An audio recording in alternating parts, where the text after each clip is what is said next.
Alright guys, welcome to Kiddo's Tiny Musical Knowledge, episode 30, and it's on perfect pitch genes part 4.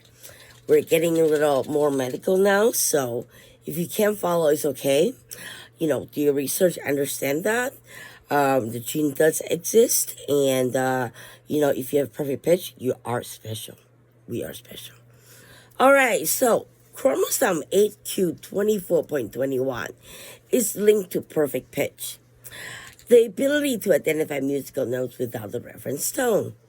A study identified a linkage peak on this chromosome, specifically at the SNPRS3057, which I talked about in my previous episodes before, in individuals of European ancestry. This region contains several genes, including ASAP1 I talked about, and this is a new one, ADCY8, which are expressed in the brain and may play a role in musical abilities.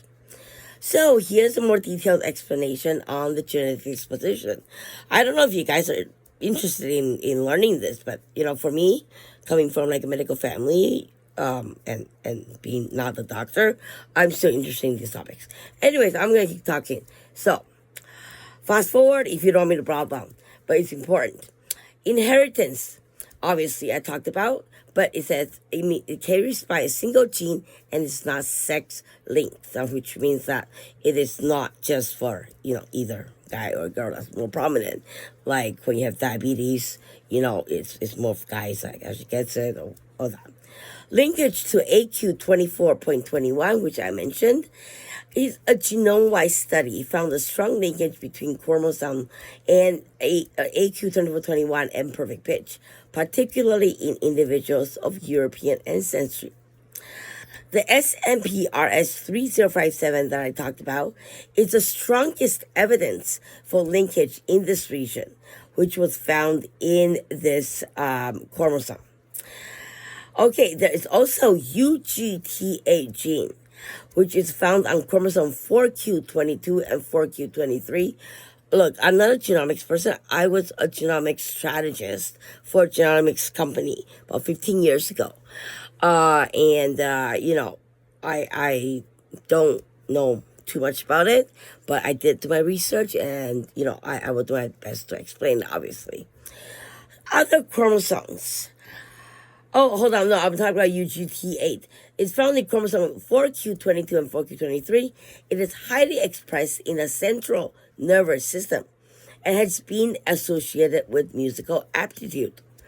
Other chromosomes, including 2, 6, 7, 9, 11, and 14.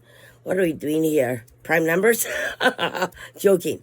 Have also shown potential links, although not all reach the threshold for suggestive linkage, which means they couldn't find enough research evidence to support that it is positively correlated,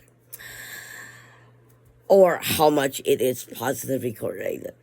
All right, so there are other considerations, which actually I talked about earlier. Other genes and traits are AQ21.11, 7q22.3, and 9p21.3. I'm going to look all these up, and I'm going to try to understand it. But I'm not a genetics. I'm not in a genomics as in a clinical manner. I'm a strategist in healthcare, and all I can do is introduce as much as I can for the public to understand what perfect pitch is. And you know what? You might have perfect pitch, but you don't know. So contact me. I'm going to test you within 5 minutes, within 1 minute, within 30 seconds, actually. I will know if you're perfect or not.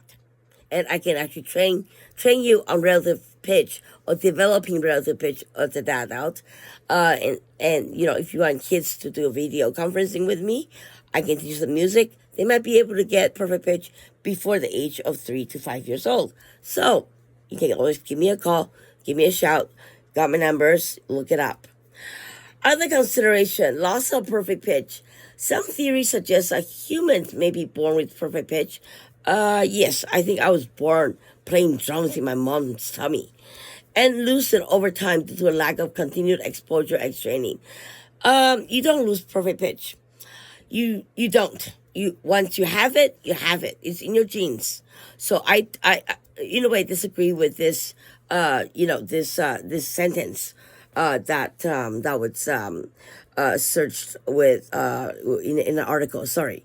Williams syndrome that I talked about is same thing as autistic people that has musical talent. They can develop it until age 8 to 13, I believe. All right, the last one is synesthesia. This is something new to me. There's an evidence suggesting a phenotypic and genetic overlap between perfect pitch and synesthesia, which is a condition where senses are blended.